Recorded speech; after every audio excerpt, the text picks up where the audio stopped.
In this video, we're going to be looking at how to solve absolute value equations. Now, before we begin, I want to remind you that an absolute value of a number basically tells you how far that number is from zero. And because it's a distance, it's always going to come out to be a positive number. So, absolute value of negative 10 would be 10. Absolute value of positive 10 will also be 10. So if I have a problem where it says absolute value of x is equal to 15, there are two possible numbers that I could plug in here and get 15. I could plug in a positive 15 or a negative 15, because in both cases when I take the absolute value it still comes out to be 15. So when you're solving an absolute value equation, the first thing you want to do is you want to get your absolute value expression by itself on one side. Then you make two cases. In your first case, you don't change any signs. In your second case, keep your absolute value, what's in the expression inside the absolute value, do not change that, but change the signs on the other side.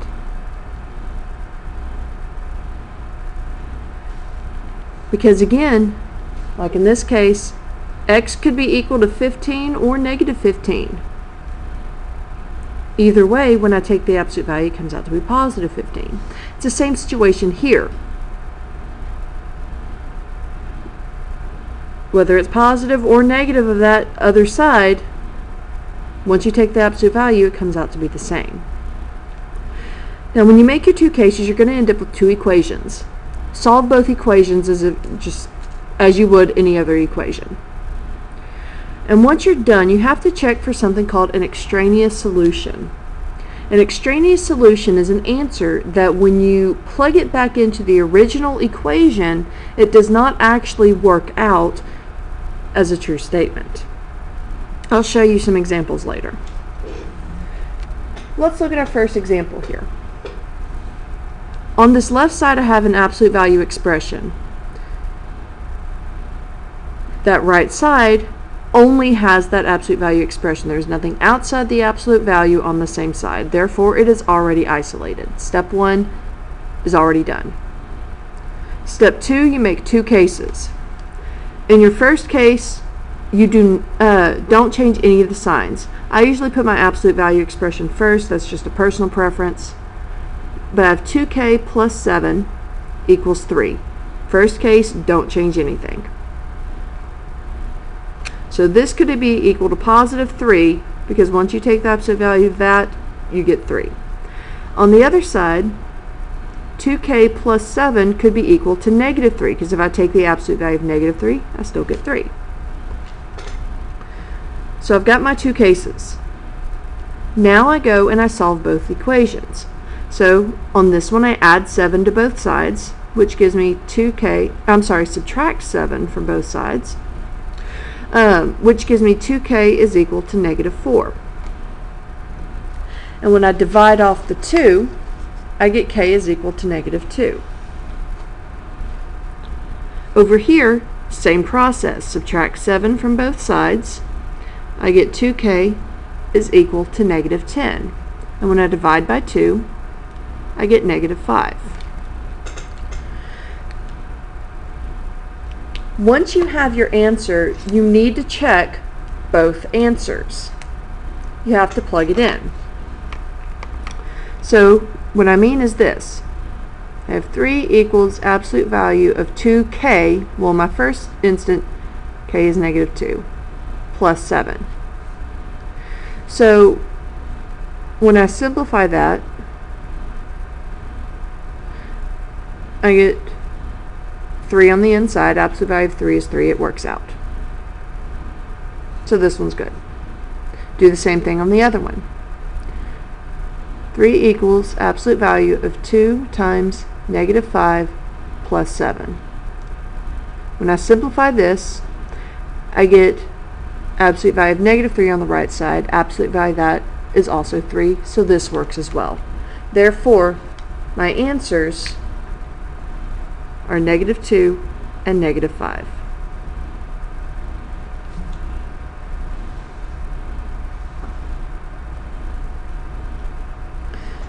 Looking at my next example, the absolute value is on the left side. It's fine, it doesn't matter. Okay. Doesn't matter what side it's on. What does matter is whether it's isolated or not. And if I look at this side, on this side of the equation, outside the absolute value, I have a plus 17. So I have to move that for my first step. So I'm going to subtract 17 from both sides. This gives me the absolute value of y minus 1 is equal to 6. So step 1, isolate the absolute value, is done. Step 2, make two cases. In your first case, you don't change any of the signs, any of the numbers. So that's y minus 1 equals 6. For your second case, remember that you keep the absolute value. You do not change that part, but you change the signs on the other side.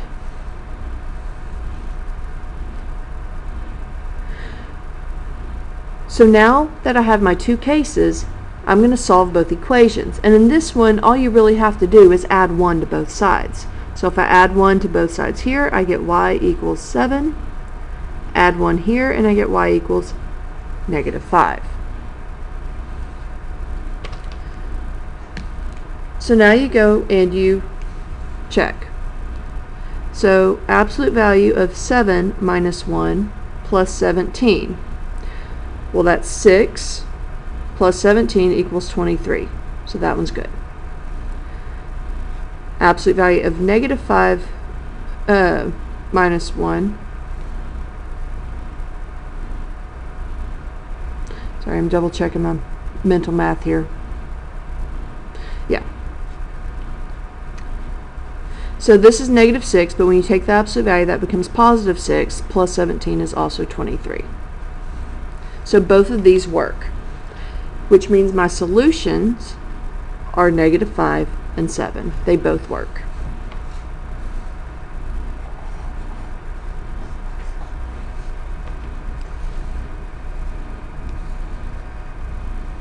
So let's look at an example where they're not going to work. In this one, step 1, we isolate the absolute value. So I have 16 times the absolute value of r minus 5. So I have to do undo multiplication, which means I'm dividing by 16. That cancels out the 16 over here, and I'm left with r minus 5 equals negative 2.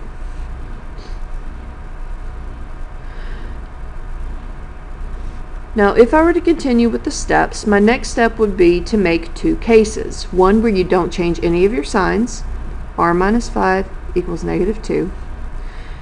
And my second case, where I change the sign on the other side, r minus 5 equals positive 2. Add 5 to both sides to solve, and I get 3 and 7. But here's the problem. Plug them in. If I plug 3 into here, this gives me negative 2, absolute value is positive 2, multiplied by 16, I get positive 32. It's supposed to be negative 32. So this one does not work. It's extraneous. That's what that means. You get a number, but when you plug it back in, it doesn't work. So check the other one. 16 times 7 minus 5 equals. Well, 7 minus 5 is 2. Absolute value of that is still 2. Multiplied by 16, we get 32. Positive 32. This one doesn't work either. If neither of your answers work, then the answer is no solution.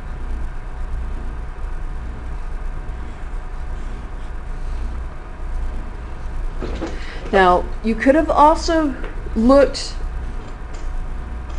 at the equation when it was in this step and be able to tell that the answer was no solution. Because anytime you take the absolute value of a number, it becomes positive, like up here. So you cannot have an absolute value equal a negative answer. That is why it's no solution. Now, the ones I've worked, either you didn't have to isolate or there was only one step to isolate. Sometimes you have to do more than one step.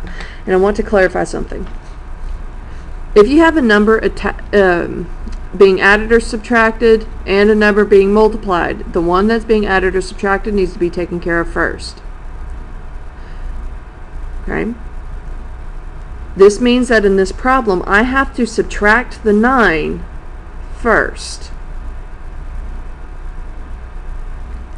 So when I subtract the 9, I get negative 4 times the absolute value of c plus 10 is equal to negative 24. For the next step, you have to move that negative 4, and I get a lot of students, they'll try to add 4 to both sides, but you can't do that. The reason is this is negative 4 multiplied by the absolute value of c plus 10. So you're undoing multiplication here. The opposite of multiplication is division. So once you do that, you get absolute value of c plus 10 equals positive 6. So in the previous problem we had absolute value equals a negative. I want to caution you, sometimes before you isolate, you might have a negative on the other side. Make sure that you isolate it before you decide if it's no solution, because as in this case, it might come out to be a positive value. So just be careful there. Okay, so my two cases are c plus 10 equals 6 and c plus 10 equals negative 6. In order to solve, I'm going to subtract 10 from both sides in each equation. So 6 minus 10 is negative 4, and negative 6 minus 10 is negative 16. Now, I'm just going to show you, I've been showing you by hand on how to check it, but you can also use your calculator to do that. In your calculator, if you go to the math menu, right arrow key to the num menu, you'll see number 1 says ABS. That's your absolute value. So for instance, in this one, 9 minus 4 times the absolute value, so you go to the math, right arrow key to num, and it's number 1. C, the first one I'm checking is negative 4, so negative 4 plus 10. I get negative 15, which is what the other side is, so this one works. Do the same thing, but now use negative 16. 9 minus 4, then the absolute value of negative 16 plus 10. I get I typed that in wrong. So let me try that again. Math num 1. There we go. And then negative 16 plus 10. There we go. That's better. So the other one gives me negative 15 as well when I work it out. So both of these work in the original problem. Therefore, my solutions are negative 4 and negative 16.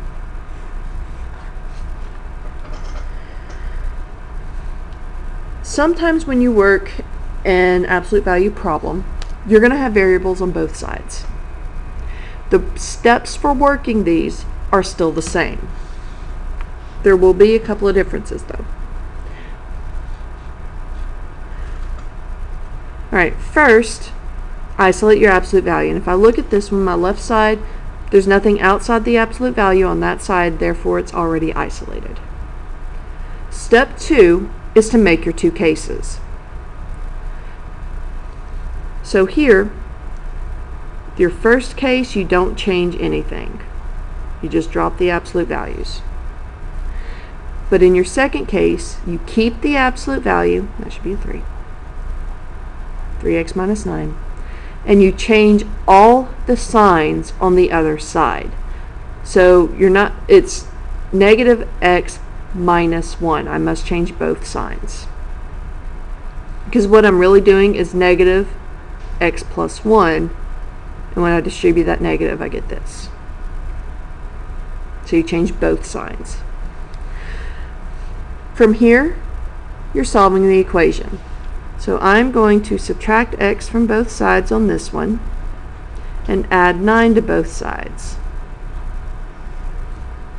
This gives me 2x equals 10, which means x is 5. Over here, I'm going to add x to both sides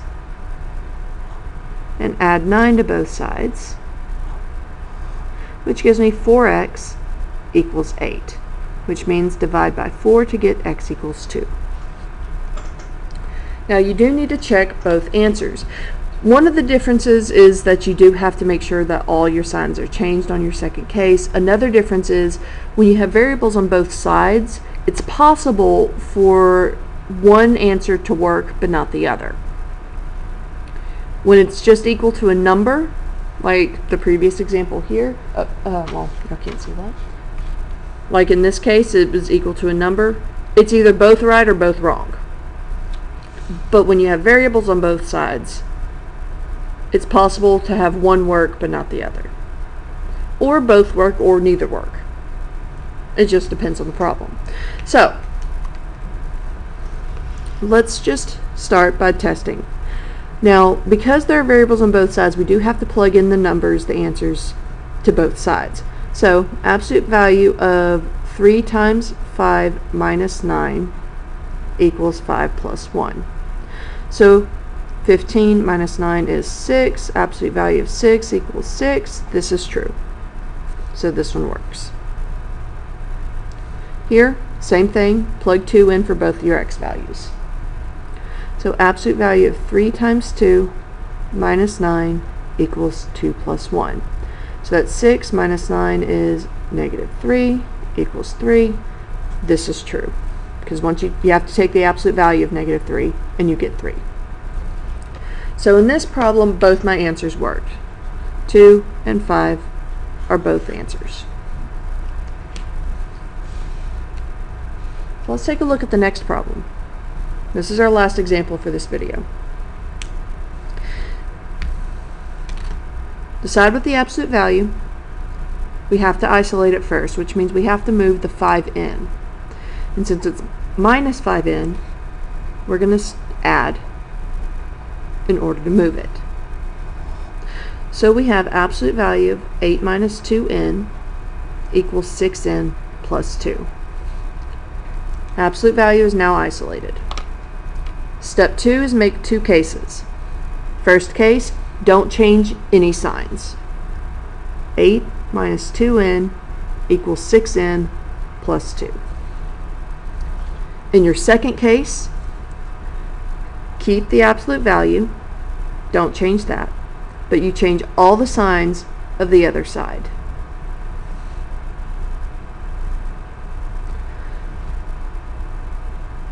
Now that we have our 2 cases, you go and you solve each equation. So starting with our first case, I like keeping my variables positive, so I'm going to move the 2 in to the right side and subtract 2 to move that. So I get 6 is equal to 8n. Divide both sides by 8, and I get 3/4. Or you can do 0.75. It's the same thing. Over here, I'm going to add 6 in, because again, I like having my variables positive, and subtract 8 from both sides. So combine these and I get 4n. Combine these, I get negative 10.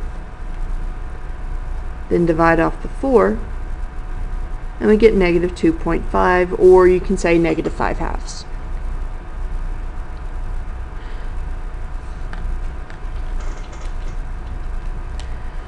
So when you go to test this, This 3/4, you're going to plug in to both, well, all three places. So absolute value of 8 minus 2 times 3/4 minus 5 times 3/4 equals 3/4 plus 2. If you go and simplify this, you get 2.75 equals 2.75. So this one works. Okay. For this one, again, plug your answer in anywhere you see your variable.